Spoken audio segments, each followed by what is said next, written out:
Tak dobrý den, na přání některých z vás dneska budu dělat risotto. Normální český risotto, nebude ani srbský, ani italský, ale normální český risotto. Tak první, co začnu dělat, že tady mám plecko vepřový, takže si ho nakrájím na drobné kostičky.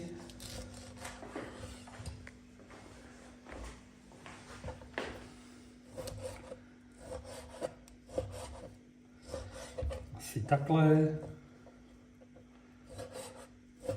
Tak, no, takhle to všechno nakrájím na takovéhle kostičky. Tak ještě tadyhle poslední kousek.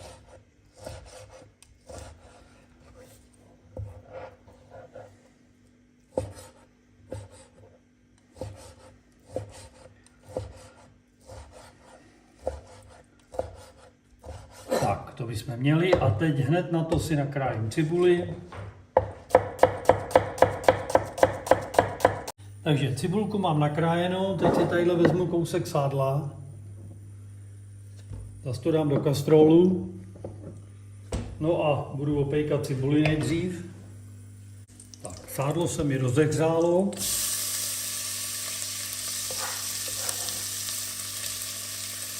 No a zase do takového slabě růžová to opeču a potom tam přidáme to maso.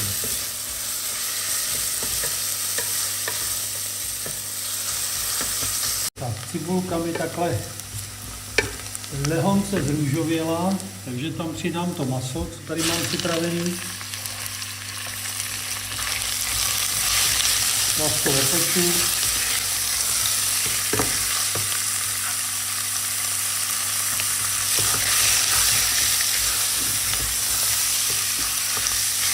Trošku tomu uberu.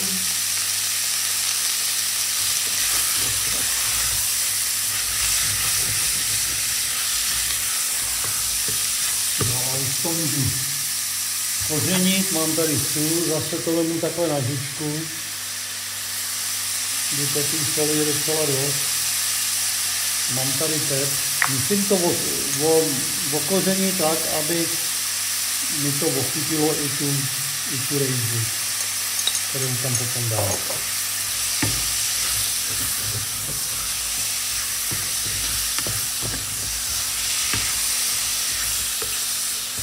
No.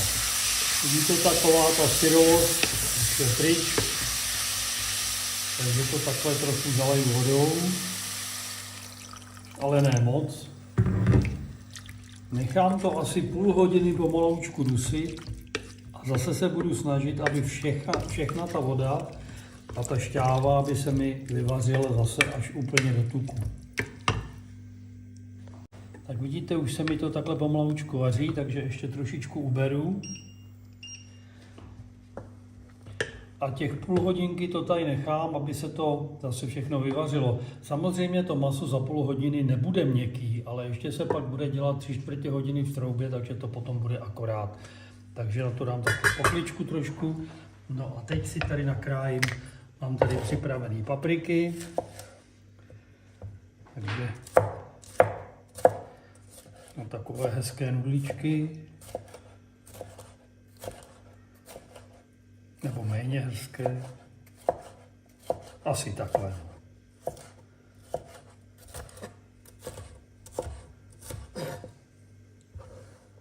Mám tady 3 druhy paprik, aby to bylo zajímavý.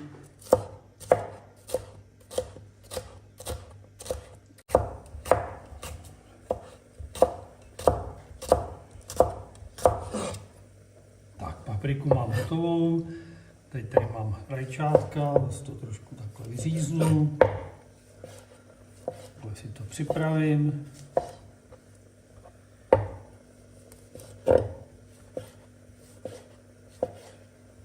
Vidíte, takhle už to mám připravit, tady mám ty papriky, tady mám rajčátka, tadyhle mám hrášek a tadyhle mám ještě 30 deka rýže, ale to až potom si řekneme, co s tím. Tak vidíte, už se mi to pomaloučku vydůstí, ještě to tam 20 minut, už to tam je, takže ještě chvíli, až se všechna ta tekutina až do tuku vydusí. A mezi tím si tady Mám 30 deka rejži, já jsem jí dal do půl litru, aby bylo vidět, že to je tak zhruba půlka. Takhle si to přesunu do misky. A to proto, abych to mohl vyprat.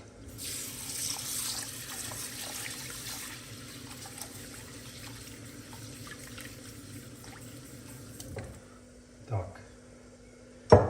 No a až tam potom budeme dávat ty ostatní ingredience a nakonec tam teda dám tu rejži a budu ji muset zalejt vodou, tak abych věděl, že na jeden díl, pořád tam mám rejži, na jeden díl rejže je 1,5 dílu vody, takže tadyhle bude potom ta voda. Tak, takhle to stačí. S to odsedím. Dám to zpátky do té mističky. No. A budeme dál dusit. No, ještě chviličku, ještě tam nějaká tekutina je. Tak, takhle už se mi to začíná restovat. Jak už jsem tady mnohokrát říkal, vlastně tím restováním, jak si tu chuť zvýrazňujete a nemusíte pak používat žádné chemické dosypovače a podobné věci. Takže ještě opravdu minutu a budeme pokračovat. Teď tam dáme ty papriky, ty rajčata, ty tady mám připravené hrášek, ty tady.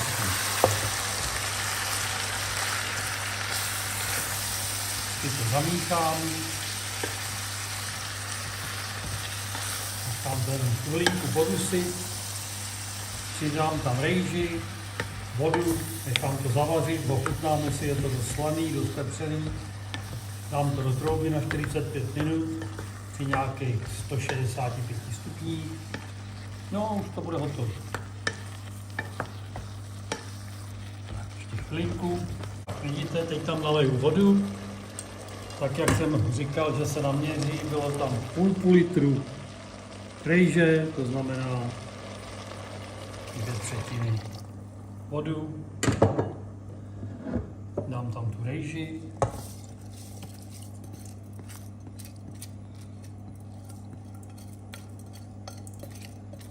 Ani zlímíčko na zmar, snad se mi to podaří. Tak. No, takhle to zamíchám. Nechám to zavařit a ještě to ochutnám, protože opravdu ta rejže té chutě veme hodně. Tak chviličku, až se to zabublá, dám na tu pokličku a půjde to do trouby. Vidíte, už se to vaří, já to opravdu jenom ochutnám, aby to bylo dobře. No, přece jenom trošičku tam ještě dám soli, takhle na špičku. Ještě trošku pepře.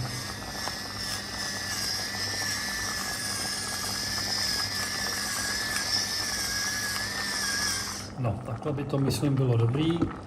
A takhle je to celý, takhle rychlý to je. Dá se to poklíčka na to a dám to do trouby na těch 45 minut při 165 stupních.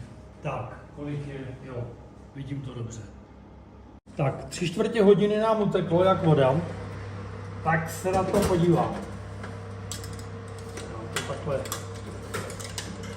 vydám, takhle to dám sem, většinou troubu. No a koukneme se na to. Hop. No, dobrý. Takhle to, docela se to vysype. Takhle to trošku zamíchám, ono se to trošku vypáří.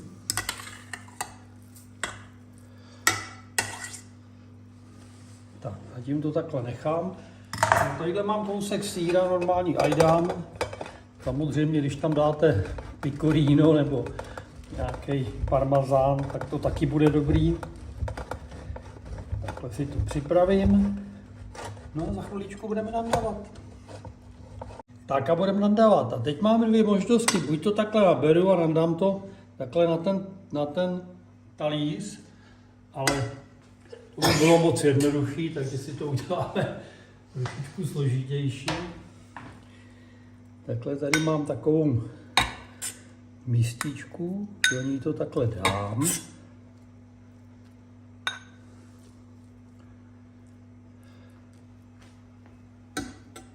Tak. Takhle to lehonce takhle to přimačknu. Samozřejmě tohle nemusí nikdo dělat, když nechce, můžete si to tam... Tak, takhle to dám takhle, hop a takhle. Tak, takhle by to mohlo vypadat.